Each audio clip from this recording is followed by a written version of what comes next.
روزے کے مسائل چل رہے تھے ہمارے.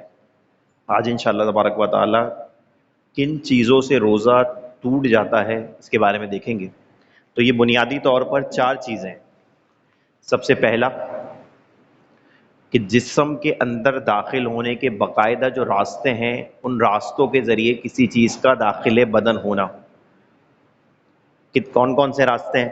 آنکھ، ناک، منہ اور یہ 3 ہوئے. اس کے علاوہ مرد اور عورت کا پخانے کا مقام، مقعد جسے کہتے ہیں، اور عورت کا پیشاب کا مقام. ان 5 راستوں میں سے کوئی بھی چیز داخل بدن ہوگی تو اس سے روزہ ٹوٹ جائے گا.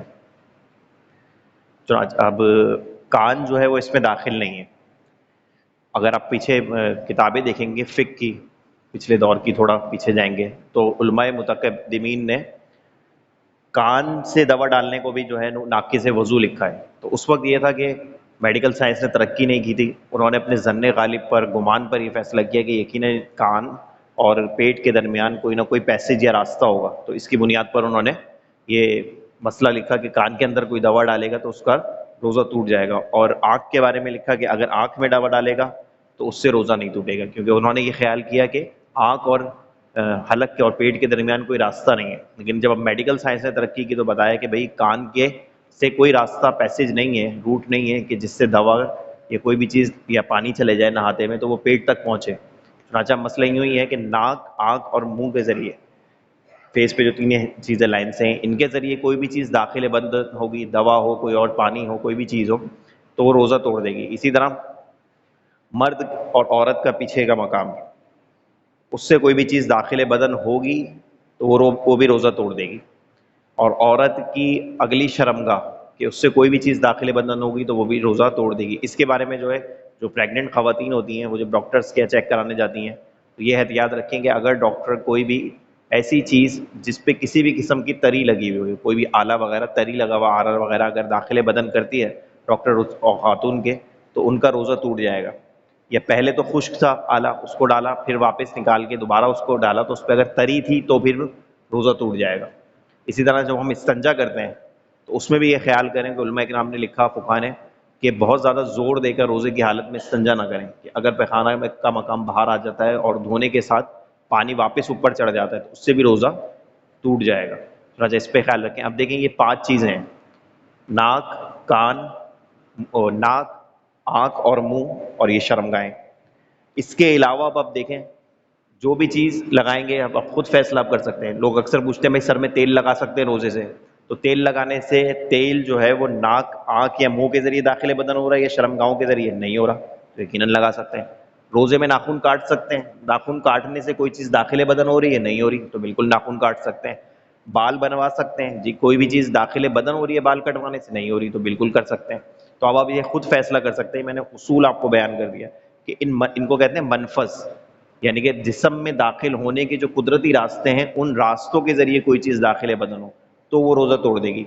اب دیکھیے انجیکشن، تو انجیکشن جو ہم لگاتے ہیں تو وہ ان راستوں کے، ان پیسیج کے تھرو ہو رہا ہے داخل بدن؟ نہیں ہو رہا. مسام کے ذریعے، شریانوں کے ذریعے داخل بدن ہو رہا ہے، تو یقیناً روزہ نہیں چھوڑے گا، ٹوٹے گا اس سے. لیکن بعض علماء اکرام نے اس سے اختلاف کیا. انہوں نے کہا کہ جو انہوں نے علماء اکرام نے اختلاف کیا ان کی دلیل یہ ہے کہ جو بھی چیز اصلاح بدن کا سبب بنے، چاہے وہ دوا ہو، ڈرپ ہو، وہ روزہ توڑ دے گی.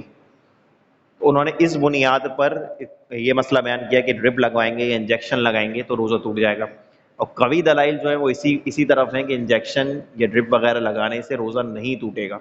لیکن بہرحال کیونکہ علماء کی 2 رائے موجود ہیں تو جانبین کا خیال رکھتے ہوئے ہم یہی مسئلہ بیان کرتے ہیں کہ اگر بنا انجیکشن لگائے روزہ مکمل کیا جا سکتا ہے تو اس کو مکمل کیجئے، روزے کے بعد انجیکشن لگوا لیجئے. اور اگر ڈاکٹر کہتے ہیں کہ نہیں بھائی اس کو انجیکشن ابھی لگوانا پڑے گا، آپ کا گزارا نہیں ہو سکتا، تو پھر آپ ان علماء کے قول پر عمل کرتے ہوئے جو اجازت دیتے ہیں آپ انجیکشن لگوا لیجئے، اس سے آپ کا روزہ نہیں ٹوٹے گا.